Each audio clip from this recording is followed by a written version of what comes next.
Bine ați venit, dragilor din Zodia Leu, oriunde v-ați afla în această lume. Sunt bucuroasă să vă am alături la o nouă lectură generală, de data aceasta pentru prima lună de vară, luna iunie a acestui an. Așa că, dragilor, toți cei care aveți nu doar soarele, ci și luna, Venus sau poate ascendentul în Zodia Leu, această lectură este de asemenea și pentru voi. Ca de fiecare dată, nu uitați că este totuși o lectură general colectivă, așa că luați decât ceea ce va rezona cu voi. Desigur, vreau să le mulțumesc din suflet tuturor celor care sunteți în permanență aici lângă mine, care mă susțineți prin intermediul comentariilor frumoase, gesturilor de apreciere și fiecărui gând bun care vine din partea voastră, așa că mii de mulțumiri tuturor. Iar celor care sunteți poate pentru prima oară aici pe canal, vă urez bun venit, iar dacă la finalul lecturii simțiți că ați rezonat sau pur și simplu v-a plăcut, nu uitați, dragilor, să vă abonați. În felul acesta nu veți pierde niciuna dintre lecturile mele. Așa că, zise toate acestea, încă o dată, nu uitați de folosirea instrumentelor puse la dispoziție de YouTube, comentarii, like, hype, super like, sunt instrumente pe care voi le puteți folosi pentru a vă arăta sprijinul și aprecierea față de acest conținut. Și acum, dragii mei, suntem într-o lună nouă, prima lună de vară. Luna iunie, să știți că nu este deloc o lună liniștită, este o lună în care energiile se mișcă foarte mult și nu neapărat în același ritm sau într-o singură direcție. În prima parte a lunii pot apărea multe informații, multe discuții, schimbări de direcție, e ca și cum întreaga lume parcă încearcă să înțeleagă încotro se îndreaptă. Asta din punct de vedere astrologic și la nivel global. Pe la mijlocul lunii lucrurile devin un pic mai personale, apar emoții, apare nevoia de siguranță în relații în special și anumite situații care ne fac să ne întrebăm mai clar de fapt ce ne trebuie cu adevărat. Finalul lunii iunie lucrurile încep să se strângă și devin mai serioase. Pot apărea decizii, concluzii și momente în care nu prea se mai poate amâna nimic. Așa că, per total, iunie, din punct de vedere astrologic, este o lună în care oamenii trec de la partea asta de confuzie la claritate și trec de la a gândi prea mult la luat decizii reale, la acțiune. Și un lucru important de care voi, dragilor, sunteți pe primul plan, să zicem așa, intră Jupiter în Leu pe data de 30 iunie, ceea ce face ca energia să se schimbe și nu doar pentru voi, ci și pentru celelalte zodii fixe, Taur, Scorpion și Vărsător. Cum vă afectează pe voi? Sfârșitul lui iunie vă împinge pe fiecare dintre aceste zodii, în special pe voi, să ieșiți din zona voastră de confort, să vă redefiniți felul în care vă exprimați și cum vă poziționați în special propria viață. Așa că luna iunie este luna în care lucrurile nu mai pot rămâne la fel, se clarifică direcții, se schimbă perspective și chiar dacă procesul ăsta poate părea foarte dur, foarte intens sau uneori pe locuri chiar confuz, la final fiecare ajunge mai aproape de adevărul său și de deciziile pe care nu le mai poate evita. În ceea ce vă privește strict pe voi, dragilor din Leu, este o lună în care voi începe să ieșiți mai mult în față, să vă recăpătați încrederea. Aveți o nevoie mult mai mare de a fi vizibil, de a vă afirma și de a vă simți apreciați pentru ceea ce sunteți și ceea ce faceți. Dacă vorbim de muncă, este o perioadă bună pentru proiecte noi, pentru a vă face remarcați, puteți primi mai multă atenție sau puteți simți că sunteți într-un moment în care contează foarte mult cum te prezinți. Trebuie să aveți grijă totuși la orgolii, la reacții impulsive, mai ales în colaborările profesionale. Dacă vorbim de bănuți, financiar pot să apară oportunități și tendința de a cheltui un pic mai mult pe propria voastră imagine sau pe lucruri care pur și simplu să vă aducă plăcere. Așa că este important totuși să mențineți un echilibru între ceea ce vă doriți și în a fi responsabil cu bănuții. Dacă vorbim de relație, pentru cei care vă aflați într-un cuplu, aveți nevoie de mai multă apreciere, de mai multă atenție din partea partenerului, partenerei. Este o perioadă în care puteți, îmi cer scuze, în care puteți să discutați despre afecțiune, despre loialitate, despre felul în care vă vede celălalt.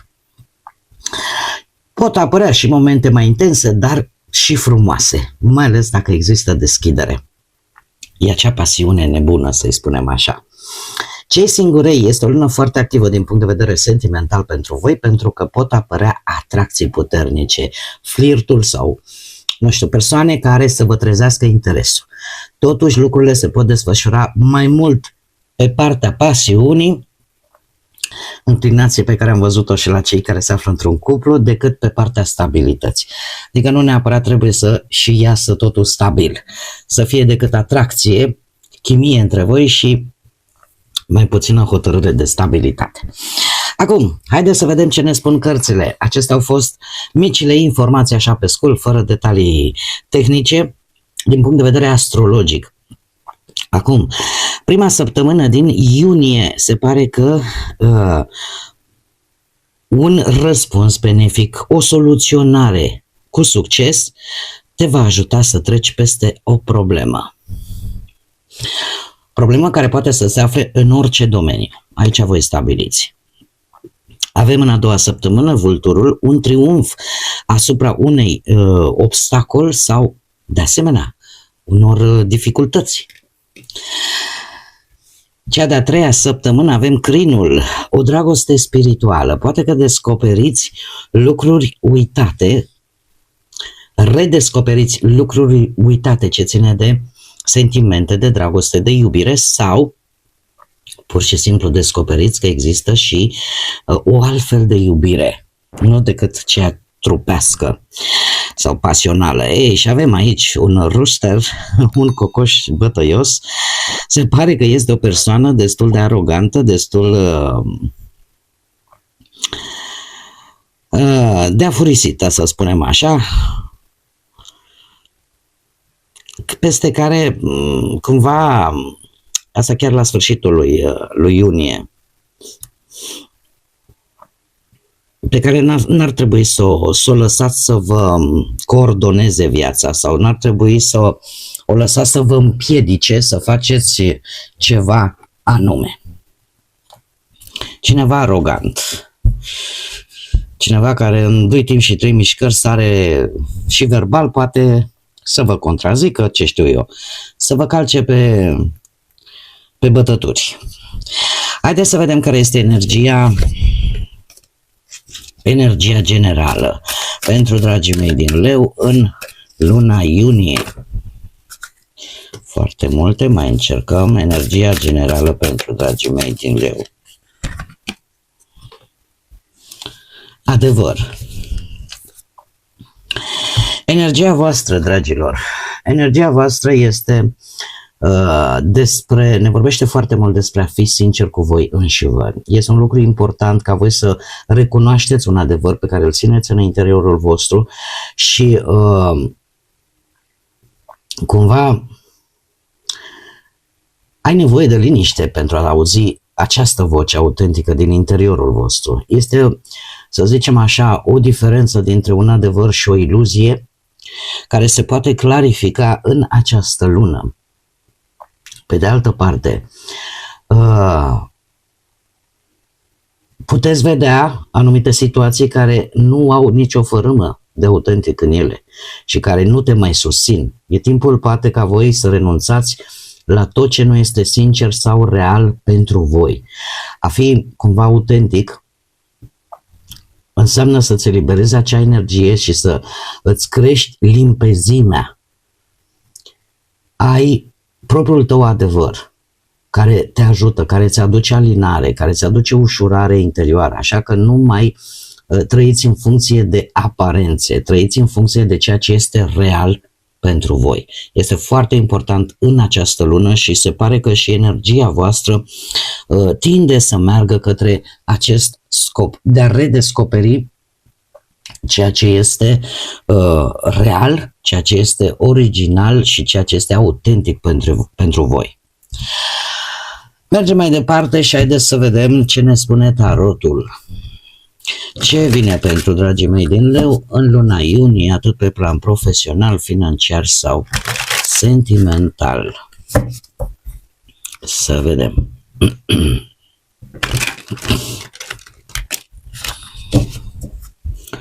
Încă o dată. Așa, da. Bun. Și începem, bineînțeles, cu partea profesională. Avem aici un cavaler de spade, o energie care poate să aibă legătură cu zodiile de aer, Gemeni, Balanță, Vărsător. Puteți fi voi dacă aveți vreun ascendent în aceste zodii sau poate să fie altcineva. Ce se întâmplă? Este posibil ca, pentru ca voi să avansați, nu știu, la nivel de firmă, o firmă destul de mare care probabil a fost construită din proprietarii ei, să zicem așa, ori este o firmă foarte veche, da? De foarte, foarte mulți ani, ori pur și simplu este o firmă în care sunt involucrați, e involucrată anumiți membri dintr-o familie. Dar asta poate sau nu să fie important. Ce este important? Faptul că acest cavaler de spade îmi vorbește de o mișcare foarte rapidă.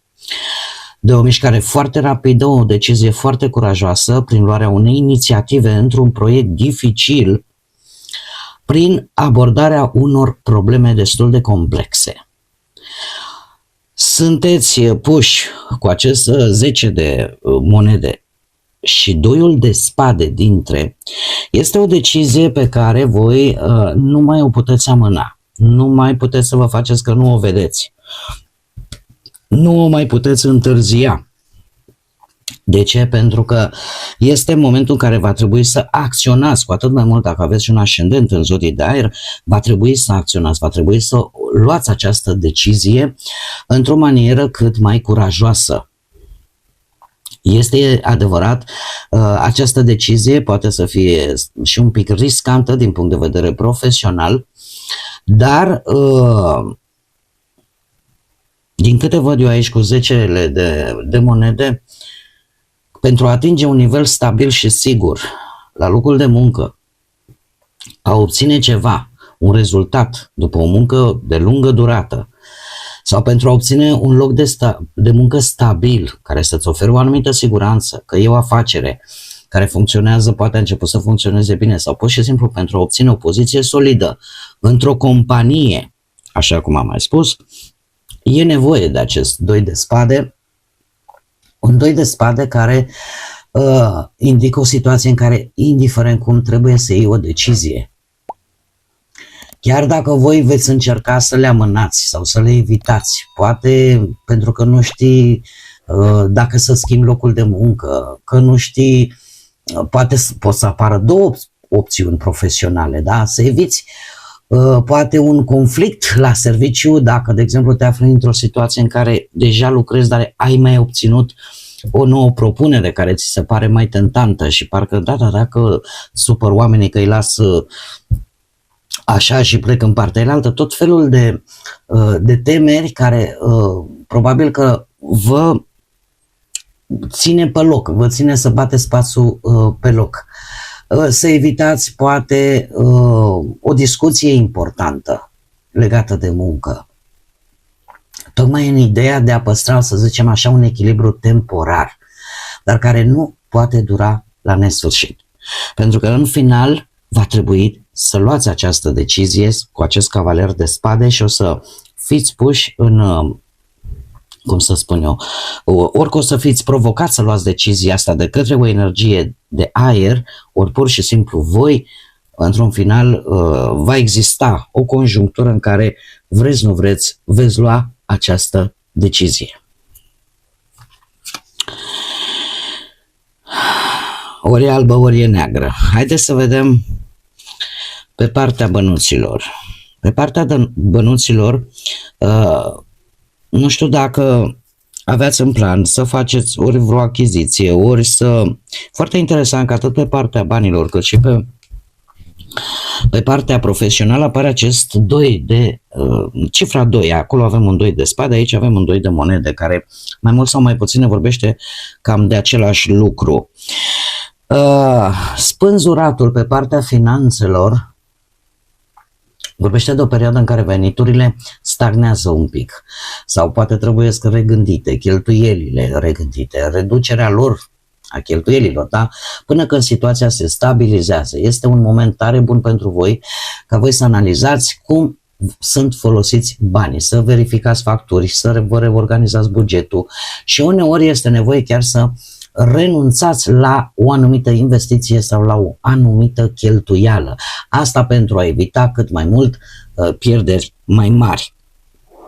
Doiul de monede este cartea care îmi vorbește de acea jonglare între situații, da? Un moment în care voi încercați să analizați foarte bine care sunt banii care intră, care sunt banii care ies, în așa fel încât să îi gestionați cât mai bine. Ce este foarte interesant este că posibil să aveți de ales între două investiții. Să vă vină două oferte de, nu știu, a cumpăra ceva, a investi în ceva. Și să vină acest moment de-a lungul lui iunie în care să alegeți ce cumpărați. Tocmai prin gestionarea unui buget. E posibil, cum să spun eu, să aveți un parteneriat financiar destul de bun cu altcineva sau, nu știu, să vreți să faceți poate mai greu în zilele noastre și mai complicat, dar nu e imposibil acum, un fel de parteneriat financiar cu cineva sau cu vreo instituție care vă o să vă aducă un pic de stabilitate. Poate pe investițiile pe care voi vreți să le faceți sau ce vreți voi să luați. Totuși, avem un 4 de spade, e posibil să cheltuiți ceva bănuți, poate pentru sănătatea voastră, pentru bunăstarea voastră, posibil și aici să avem acest 2 de monede. Știi, eu de fapt vroiam, uite, să-mi cumpăr ceva, un frigider nou, și încep să am probleme poate de sănătate, poate trebuie să investiți într-un tratament sau să vă duceți undeva la o stațiune de recuperare, chestiuni de genul acesta, cu 4 de spade aici. Dar, pe de altă parte, dacă nu vorbim de sănătate, putem vorbi de o perioadă de stabilizare și de planificare. În această lună, e adevărat, nu sunt câștiguri mari, ci mai degrabă vă reorganizați resursele, verificați bugetul, vă verificați economiile, vă gândiți la următoarea investiție, nu vă mai grăbiți și recuperați cumva controlul după o perioadă destul de tensionată financiar. Dar indiferent cum, lucrurile se stabilizează și eu zic că asta este cel mai important și pe partea asta a bănuților. Dacă mergem mai departe, pe partea cuplului, a relației, pentru cei care sunteți deja într-un cuplu, avem lumea. Lumea, dragilor, vine cu un lucru care a ajuns la finalul său, firesc, natural. Aș putea spune că relația voastră este plină de armonie, este plină de satisfacție, mai ales în urma stabilirii unui proiect comun. Sau pur și simplu împărtășiți o anumită bucurie împreună. E ca și cum, uite dragă, ne-a propus să luăm, tot asta îmi vine, să luăm un aparat electrodomestic care este necesar în casă și uite, în sfârșit l-am achiziționat. Este acea, să zicem, bucurie pentru un proiect pe care îl finalizați împreună. Sunteți... Vă înțelegeți și vă apreciați reciproc și de asemenea apreciați realizările celuilalt. Este o reciprocitate armonioasă între voi de-a lungul lui iunie. Chiar dacă cu acest 4 de cupe aș spune că vine cum să spun eu, posibil un sentiment oarecum de, e ca și cum ai zice, parcă nu reușesc să mă bucur, o lipsă de entuziasm.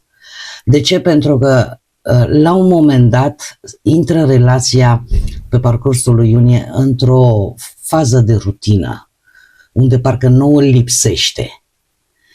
Și e o lună foarte bună ca voi să discutați aceste lucruri, să ieșiți din această rutină. Voi, dragilor din Leu, energia voastră nu este tocmai potrivită rutinei. Pe voi cum să spun eu, rutina practic vă distruge, vă trebuie să străluciți, vă trebuie energie, vă trebuie oameni lângă voi. Ca să intrați într-o zonă de genul acesta în care în fiecare zi se întâmplă aceleași lucruri, mai ales în relația voastră, vă poate face să intrați în energia acestui 4 de cupe și să fiți așa mai nemulțumiți.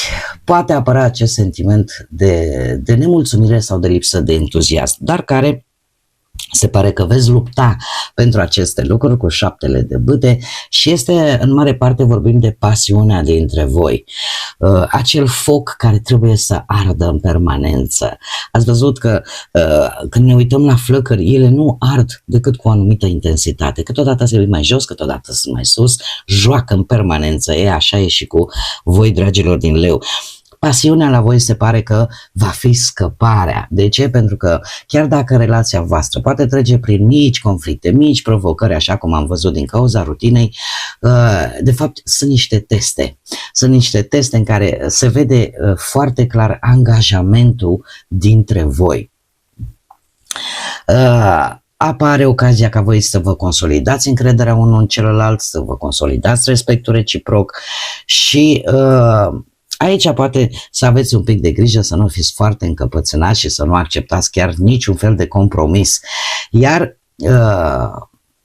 tocmai aici este problema, impulsivitatea voastră, încăpățânarea voastră câteodată să creeze aceste conflicte dacă ele nu sunt gestionate cum trebuie.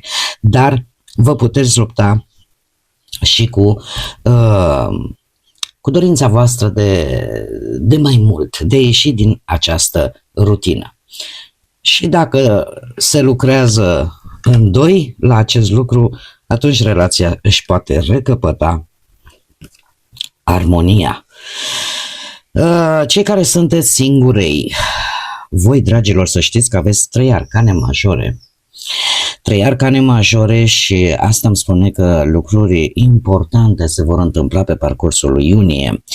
Avem zodia Rac, avem zodia Pești, dacă vă interesează, și avem de asemenea și pe Pluton zodia Scorpion. Dragilor, se pare că luna iunie pentru voi este o lună în care voi vreți să vă cunoașteți în primul rând mai bine pe voi. Sunteți mult mai răbdători și posibil să aveți întâlniri încă de la începutul lunii sau să vă implicați emoțional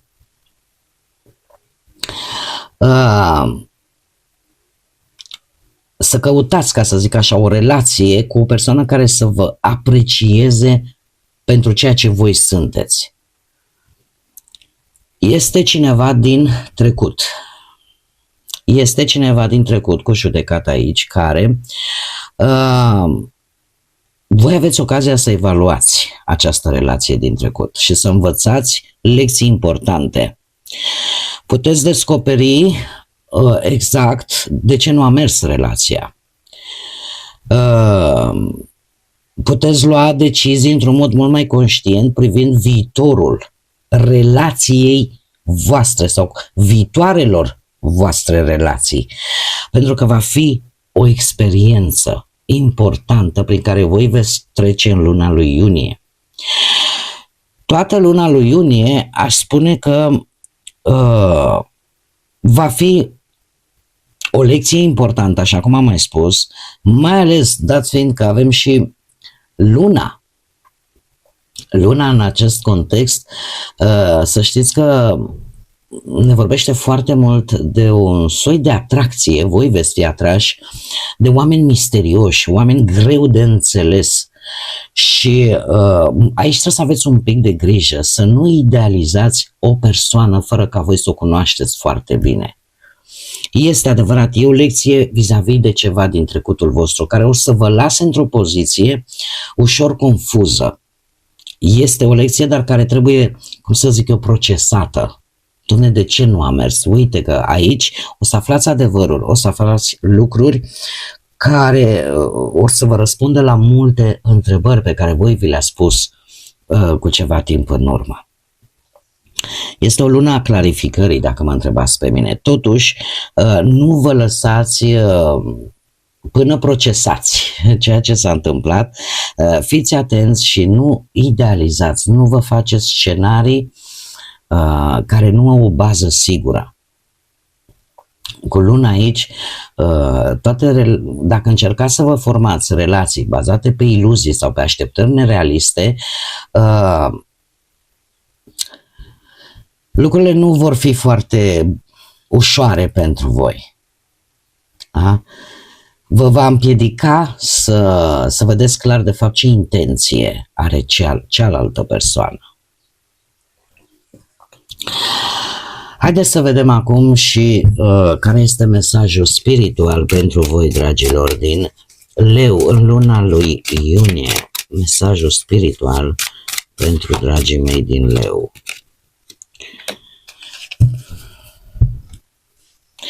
Dacă ai observat anumite schimbări în ceea ce faci tu, în tine, în felul în care tu gândești, este din cauza că începi să lași în urmă vechea ta versiune. Te ridici,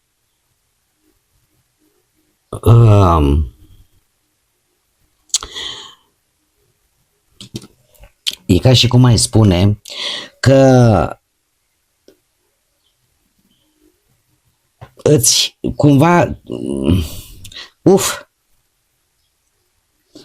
haideți să o luăm de la început ca să fie mai ușor. Deci, dacă voi observați schimbări la voi, este pentru că începi să lași în urmă vechea ta versiune.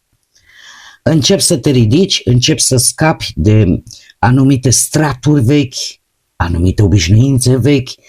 Cumva un anumit ciclu vechi se termină, iar noi începuturi se întrevăd la orizont. Meriți acest nou capitol care începe pentru tine. Este un pic mai greu să citesc chiar mot-a-mot dintr-o limbă străină direct în română și asta câteodată îmi cauzează ceva probleme. Dar acesta este mesajul spiritual pentru voi, dragilor, de care va trebui să țineți cont. Tocmai aici avem și energia adevărului în care tu efectiv te redescoperi într-o formă cât mai autentică, cât mai originală. Bun, dragii mei, cam acestea au fost mesajele pentru voi, mesajele generale. Cu siguranță noi o să ne revedem și la lecturile săptămânale, dar până atunci eu vă mulțumesc tare mult pentru prezența voastră și, desigur, nu uitați, suflete frumoase, să gândiți înalt, să zburați înalt și să lăsați ca pacea, liniștea, iubirea și credința să vă însoțească la fiecare pas.